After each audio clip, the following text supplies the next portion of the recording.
Week 2 of college football is here. It's this weekend, and the Play Action Podcast is here to cover it. We're here to preview the games, going into this weekend. And I think that the games are a little more intriguing than they were week 1. What do you think, Brock? Yeah, I think so. You got two big brands going at each other in Alabama and Texas. Like Florida State and LSU are big brands, but college football, when it comes down to it, Texas and Alabama are two of the biggest brands. Oh yeah. So we got a great matchup last year. Hope to see that again this year. And I think that's going to be the first game we're going to talk about is that number 11 Texas going at number 3 Alabama. Obviously game in Tuscaloosa this year at Bryant-Denning. Last year the game was in Austin and Bama won that 20-19 due to, Quinn Ewers' injury in the first half. This year, no Bryce Young for Bama, no Bijan Robinson for Texas. And I think it's a not as impressive Quinn Ewers this year, but a Texas team that's looking for revenge going into after a big loss last year.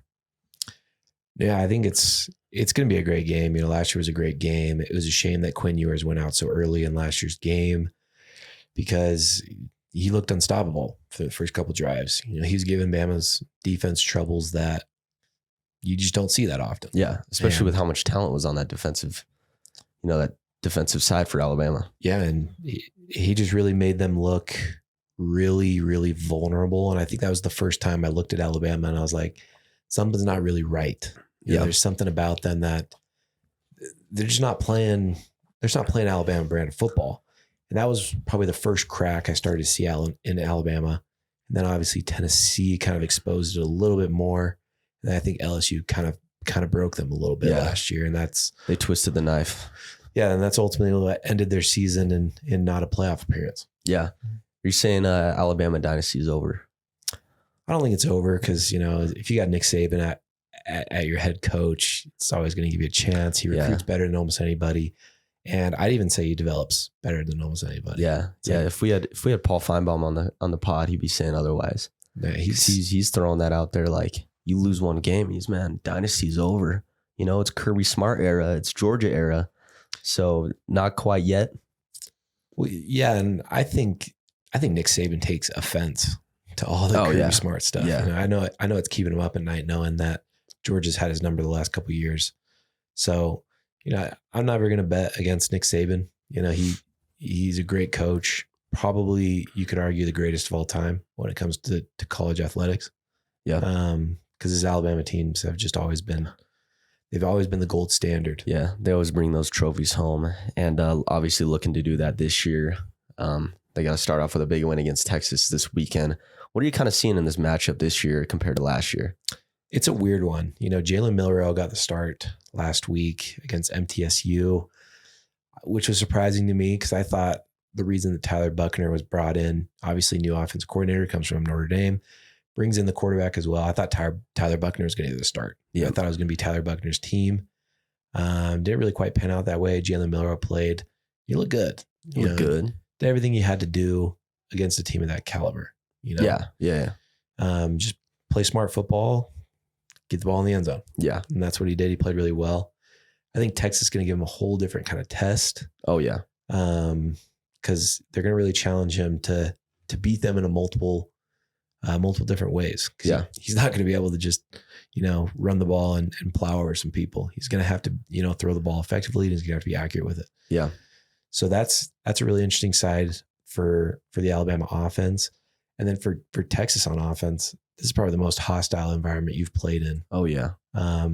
Easily last year, probably even definitely this year too. So I'm interested to see how they go on the road and play. Quinn Ewers coming in. I've said he's looked better than his stats may have shown. So I'm interested to see kind of how he looks against this Alabama defense in a hostile environment on the road. He's got the help with him in Xavier Worthy and A.D. Mitchell. And I think it's Texas time to make a statement. Texas time. They have to make a statement. People are tired of hearing Texas is back.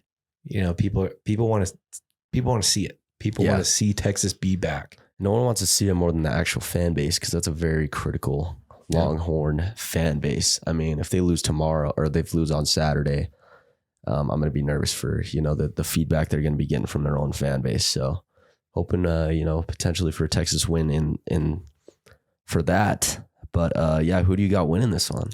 It's a tough one. It is a tough one. Alabama at home, betting against Alabama is obviously a bad road to go down for starters. I believe I picked Texas last year to win an upset game at home. Almost pulled off the upset. Probably should have. Yeah. Let's keep that in mind. They probably should have won that. They probably would have won that game if Quinn Ewers didn't get hurt. Yeah, I almost looked like a genius. Yeah. Almost looked like the smartest dude on the internet. Yeah. But Bryant-Denny Stadium, Alabama at home. I think if Jalen Milroe does his job, I don't think he has to do anything spectacular. I think if he does his job, runs the offense the way it needs to be ran. This is also a big test too for the new OC. Coming from Notre Dame, Tommy Rees. So that's going to be interesting too, but I think Alabama will get it done. I think Texas didn't show me anything that wowed me against Rice. I think eventually pulled away, got the job done. But I think Alabama's going to win. I think it's going to be another thriller. Oh yeah, I hope so. I think it's going to be low scoring too. I don't think it's going to be, one of those kind of back and forth type of games. I think it's going to be a team's going to have the ball probably down 3 with maybe a couple minutes to go, and it's going to see who makes the play. Yeah. So you got Bama, but I got Bama in a close one. Yeah. Yeah. I think that Alabama needs to eliminate some of those small mistakes that they made last year that cost them, key games. We're talking about Tennessee, when they muffed a punt. Well, he tried to go pick up the punt when the ball was on the ground, resulted in a turnover. And then we're talking about, Bryce Young literally having to take over the game to barely beat Texas last year. So I think they just need to eliminate those mistakes and those mental errors. And then, like you said, Jalen Milroe, just go out there and, do what you got to do to be able to win this football game. But I don't think you can pick against a top 5 team at home, because they don't lose. Like, top 5 teams don't lose at home, especially not Alabama. I think the last time Alabama lost at home was Joe Burrow, 2019. I think so. And it was a historic season, probably one of the best college football teams in the history of the game. So yeah, it's just so hard to bet against Alabama at home. So I'm not going to. I'm going to pick Alabama to win this one. Well, yeah, and I think something that isn't really talked about a lot is it was 2 plays that decided Alabama's season last year. Yeah. It was the game-winning field goal and the 2-point, no, not the 2-point conversion, the touchdown in overtime. Or was it 2-point conversion? It was a 2-point conversion that LSU won on. Yeah, so it's like, if both those plays go their way, they're in the playoff. They could be a national champion. They could have been 15-0 and won the national championship. It's a game of inches. It just goes to show, it's a game of inches, and small things can go a long way. So, but yeah, we both got Alabama. It should be a thriller though. Excited for No, yeah. Steve Sarkisian is trying to become the 3rd assistant coach to beat Saban. Really? I think only 2 have done it. Only 2 have done it. Yeah, that's crazy. Crazy. I could only name one. I can't name the other. Yeah, don't fact check. Sure. Don't fact check him on that. But I know that. Kirby. I know that stats for sure. True, okay. You just don't know the assistant coach. I don't know the other one. I know it's coach. Kirby. I'm trying to think. I don't know if Dabo was ever an assistant for him. That'd be my guess though. Is Dabo, but I don't know if Dabo was ever an assistant. Yeah, we'll have to check that. But yeah, he's going to Steve Sark. Going for that 3rd assistant coach to beat Nick Saban. Next game, this one I'm excited about. An old rich rivalry, being Nebraska going at now ranked number 22 Colorado, obviously in Boulder at Folsom Field. This is gonna be a 10 a.m. local time game. Big noon kickoff, but since it's in Boulder, it'll be 10 a.m. So wake up bright and early, get ready for that game. But yeah, this is, like I mentioned, this is a rich rivalry dating back to, I think that their first match was like 1889 or something. But the rivalry was intense during the 90s. There was multiple top 10 matchups during that time. Mm-hmm. But this year, there's more bets on this game than the entire week 1 of the NFL. Did you know that? As there should be. Because that line has, wow. That line has just been moving. I mean, flipping like back. we mentioned last week, we were keeping an eye on it during the game against TCU. It was 9.5 favorite or 9 point favorite for Nebraska. I think it was 9.5. 9.5, and then it turned off, Mm-hmm. and then it opened back up at like I think Colorado at 1, and now it's up to Colorado by 3.5. It's moving back and forth, but oh my gosh, with all that betting, there's going to be the entire country is going to have their eyes glued to the TV to watch, primetime Sanders, see if he can run it back and get a week 2 dub against the rivalry Cornhuskers. Yeah, I saw something on Twitter that was a flashback to a game back in 2001. Nebraska was number 1 in the nation. It was the beginning to the end of Nebraska football being that intense powerhouse. But Oh yeah, they played a rivalry game against Colorado. yeah, I believe it was in Boulder, and Colorado throttled them, really. beat them like 63-35. Jeez, And obviously they didn't play for the national championship that year because of that loss. So never in the same sense. yeah. Those Oh yeah. Nebraska Cornhuskers, but I think the question here is, do you think TCU is better than Nebraska? absolutely. You do? Yeah. I think TCU is. Nebraska was worrying in their first game against Minnesota. I'm a big Matt Rule fan, Yeah. and I've even heard Matt Rule say it's going to take him 2 to 3 years. He's been pretty open about that. So that worries me a little bit too. So with that Nebraska this information, year. put your mortgage down. Put your mortgage down on Colorado to cover. Yeah, it was interesting because he was talking about the transfer portal and kind of how teams can really get a lot better overnight. And he's like, for me, it's going to take about 2 to 3 years. Interesting. And I was like, Yeah, he has no faith going shopping in the portal. well, that. And I was like, I don't know if I'd be telling people that either. Yeah, I don't know if you want to publicize that. Yeah. But, Colorado being on the flip side, they literally changed things overnight. We're talking about a 1-11 team last year going in and beating TCU, who was, previously in the national championship on the road. Mm-hmm. So, yeah, two completely different, views on the transfer portal. No, yeah. And it was interesting too, I've listened to a bunch of people talk about the transfer portal and how teams have gotten a lot better overnight. Colorado being the most transfers in the FBS this year. Second most transfers in the FBS was Texas State. It was, and they both won. And they both Baylor. had upset. Yeah, they beat Baylor over the weekend. So I don't know. This is probably the most intriguing game of the week for me because I don't know about Colorado. I just don't. The performance that they put out there on Saturday last week was very surprising because they won in a lot of departments that I didn't think they could win in. Yeah. Their offensive line looked really good. Looked like a Power 5 offensive line. And, Shedeur Sanders, he really was able to just throw the ball to who he wanted to. Oh, yeah. Because they were open.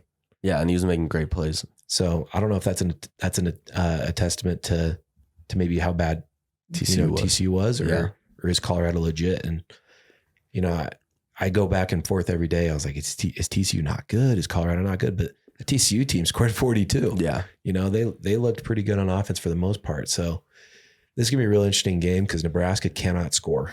They are terrible on offense. Yeah. Colorado, from what I've seen, doesn't look great on defense. Yeah. So it'll be interesting to see how this one pans out. Well, I think that Nebraska just needs to not throw the ball as much as TCU did. Yeah. Because I think that the best part of the defense for Colorado would be the secondary. Obviously, Travis Hunter and other stars in that secondary. So I think if they run the ball, kind of open things up and lessen the pressure on the quarterback, I think that they could have a chance to beat Colorado. But yeah, I mean, with Nebraska will they score 7 points against Minnesota? 7? I think it was 10. 10? I think it was 13-10 because they won on the game winner. Oh, yeah. The field goal. Yeah, Minnesota, they lost to Minnesota week 1. They're going to need more than 10 points in Boulder to be able to beat this team, I think. It's interesting, too, that you bring up they're going to have to run the ball. This is a run-heavy Nebraska team. Yeah. They like to run the ball. That is Matt Rule's style of offense. He likes to pound the rock. So I think that could cause issues for Colorado. That could definitely cause issues. Because, they're the best part of their defense being the secondary. Mm-hmm. But I think if Colorado can stop the run and let the offense be as explosive as we saw them week 1, and if they can replicate, that explosiveness, I think that they will get the win in Boulder. No, yeah. And it should be a sold out electric crowd. have you seen those ticket prices? No. Unbelievable. It's like $500 for like way up there. That's primetime effect, dude. That's the Dion effect. Yeah. So I don't know. This is a very intriguing game for me because of Colorado and what they have done so far. I think everyone was expecting them to get blown out by TCU and then probably lose a close game to Nebraska and be 0-2 going into game 3 for them. They're 1-0. They got a very favorable Nebraska coming to their place. Rivalry game, yes, anything can happen. There's a good chance Colorado's 2-0 going to play Colorado State. They could be 3-0 going into Pac-12 play, maybe a top 15 team in the country. Yeah. So I think the nation's awake, or at least they have an eye open. Yeah. You know, they're seeing what's happening in Boulder. And I just think Dion, he's inspiring a group of players to really prove the doubters wrong. Yeah. So I'm not a big fan of Nebraska anyways. I'm a big fan of Matt Rule. Not a big fan of what Nebraska has been doing, at least in week 1. It'll be interesting to see how they look like week 2, but I got Colorado on this one. Yeah, I think we both got Colorado. So yeah, it should be a good one to keep an eye out for. The next being a top 25 matchup, the second top 25 matchup of the weekend. Number 20, Ole Miss going at number 24, Tulane. Last matchup was in 2021 in Oxford, and Ole Miss absolutely pummeled them, 61-21 at home. This year, the game is in New Orleans at Yeoman Stadium, and Tulane obviously coming off a very phenomenal season last year, New Year's Six bowl game win against USC. And but Ole Miss is coming off a big week 1 win, 73-7 against Mercer. Yeah, Ole Miss with potentially the greatest quarterback room in the country, because they have Spencer Sanders, who transferred to Ole Miss. I didn't even know that, and didn't win the job. So he was starting at Oklahoma State, which is a good Power 5 program. Oklahoma State's not bad. Mm-hmm. Transfers out, goes to Ole Miss, loses the job to Jackson Dart, and is spending his senior season on the bench. So, yeah, that's a bad look. Yeah, Ole Miss. Seems like Ole Miss has been almost there, at least for the last couple of years. Yeah, I feel like these last couple of years. Lane Kiffin has really turned his coaching career around. He unfortunately coached my Las Vegas Raiders, and I have nothing but bad memories with Lane Kiffin. Yeah. So, but he's back in the college ranks. I think he's got Ole Miss going somewhere. I just don't know where. Yeah. It's team, just tough. It's a team that's been really close. They've had some pretty decent teams, pretty good teams the last couple of years, fallen a bit short in some of the bigger games, haven't been able to get over the hump. And I think it starts again this year. I think Jackson Dart's a great QB. Local kid, obviously, to us. Yeah, it does. Went to Corner Canyon High School. I think he's a great quarterback, and I think he is capable of taking Ole Miss over the hump, but it's just so difficult to do. The hump is just huge. It's in the SEC. Yeah, if we're talking about a different conference, it's just like, work out some kinks. You might be able to win your conference, but it's like Ole Miss, you got to play, virtually perfect to just make it to the conference championship. You got to beat Alabama. You got to beat LSU. Auburn hasn't been good in the last couple of years, but in the past, having to beat Auburn's been tough. Yeah, still threatening. So Ole Miss is an interesting one, and this is actually a really good game. I think this is one of the games that not many people are talking about. Yeah, like it's a ranked matchup, so people are going to talk about it. But I think this has a potentially a really good game because I think Tulane is really good. They're sneaky. They obviously showed us what they could do last year against USC. But with this game being at home against an Ole Miss team that, you just don't know what you're going to get from Ole Miss. Yeah. So, I think they could easily be on upset alert. And I think Tulane could really make some more noise this year than they did last year. I saw someone propose the question on Twitter. Tulane goes 13-0. Do they have a spot in the playoff? It's a good question. It's a really good question. It's kind of like a little Cincinnati. Yeah. Well, Cincinnati, we saw the outcome of that. So I wonder if that would, play into the decision there. But I wonder if it would hurt them. I think it would. Yeah. If Tulane goes 13-0 and wins their conference, obviously, would they make the college football playoff? That's another topic for another day. But I think that's why they would schedule someone like Ole Miss. Yeah. You know, is to kind of like give them that chance, give them build that resume. Getting them at home too is a huge plus. Yeah, I know. In front of your home fans. Usually, you know, when you think of, no disrespect to Tulane, but when you think of teams like Tulane, usually it's a bye game and it's at home for like a SEC team. Yeah. So potentially playoff implications here. Potentially, yeah. Potentially. This could be Tulane's really only, you know, big hump in their season. They could win out, go 13-0, and, you know, they could be like, hey, we're undefeated, put us in the playoff. Yeah. So, yeah, I could see that. You know, they could definitely make a case for that, especially, you know, if Ole Miss goes out and has remains a top 25 team all year. You know? So, but I'm going to go Ole Miss for this one. I like Jackson Dart and the Quinshawn Judkins. I like that duo. I think they'll get it done. I think they'll get it done against the Green Wave. So, sorry, boys. Sorry, Tulane boys. I actually am going to go Tulane. Really? Yeah, quarterback returns. They managed to keep a hold of their coach too, which is almost unheard of. Yeah. Have a season like that and none of the big dogs come and pick them up. Loyalty. But I'm gonna go Tulane. I think they're building on a lot of what they did last year. I was looking through their depth chart, and a lot of their players came back for another season. They're pretty veteran, you know, junior, senior kind of team. And I think if there is a team that could go 13-0 as a G5 and, you know, have a real shot at making the playoff, I think it is Tulane. Yeah. So I'm gonna go Tulane, getting the upset over Ole Miss. Maybe a field storm. Oh yeah. Field storm watch down in down. I'd love to see wave of green on the field. Yeah. So keep an eye out for the green wave this weekend. Number 23, Texas A&M going at Miami. I want to call this the disappointment bowl. Yeah.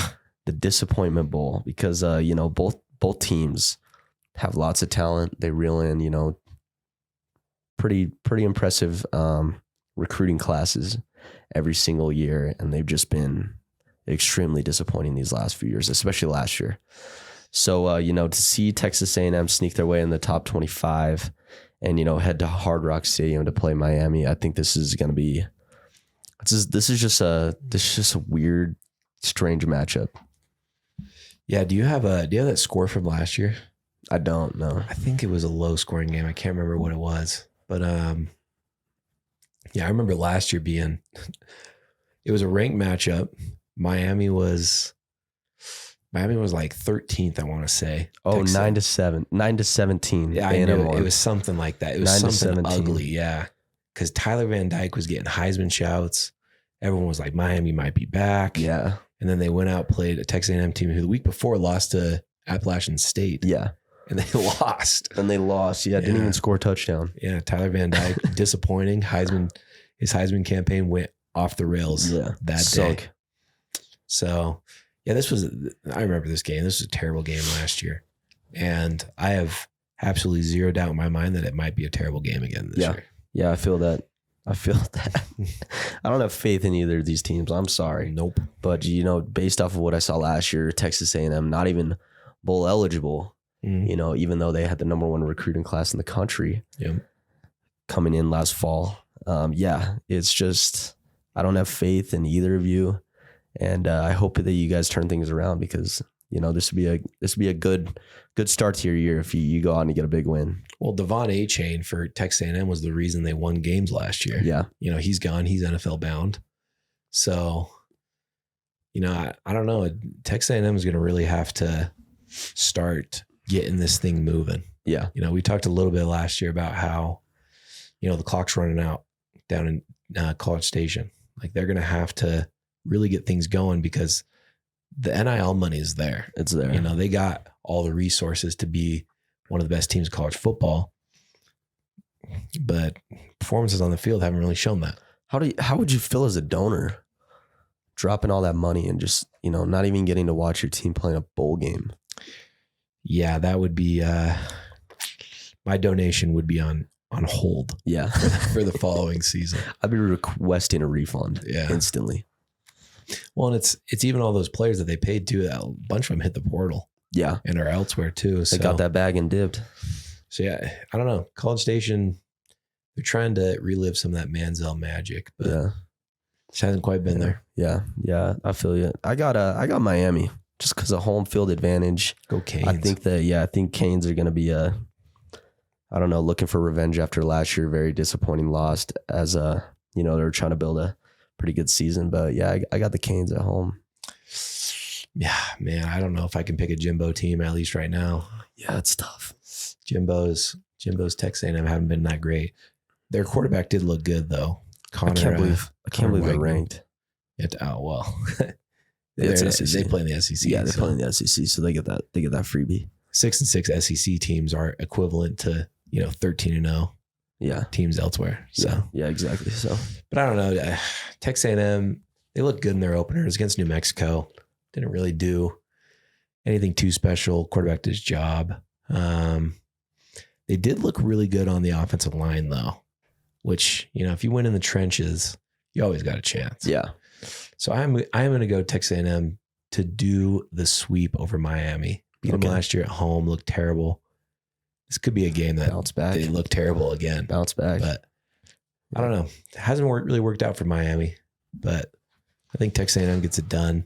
Gets the sweep over the Canes. Yeah, hoping to get a better matchup compared to the one last year. But yeah, those are our top 4 games of the week. So, enjoy those. Some other notable matchups. Number 10 Notre Dame going at NC State should be a good one. I think that could be a sneaky game. That could be a sneaky one in the morning. Number 12 Utah going at Baylor. A little Big 12 preview there as Utah making the transition next year. And then Oregon, number 13 Oregon at Texas Tech. Oregon potentially on upset alert this weekend. And then last one being number 19 Wisconsin going at Washington State. Washington State looking to do the same that they did last year, except last year was in Wisconsin. This year's at Pullman. That I remember watching that game. Oh yeah. I've never cheered harder for Wazoo. Yeah. So they inspired me that day. Yeah, we'll see if Wazoo goes in there, takes down the Badgers as they did last year. But yeah, I think that's going to conclude.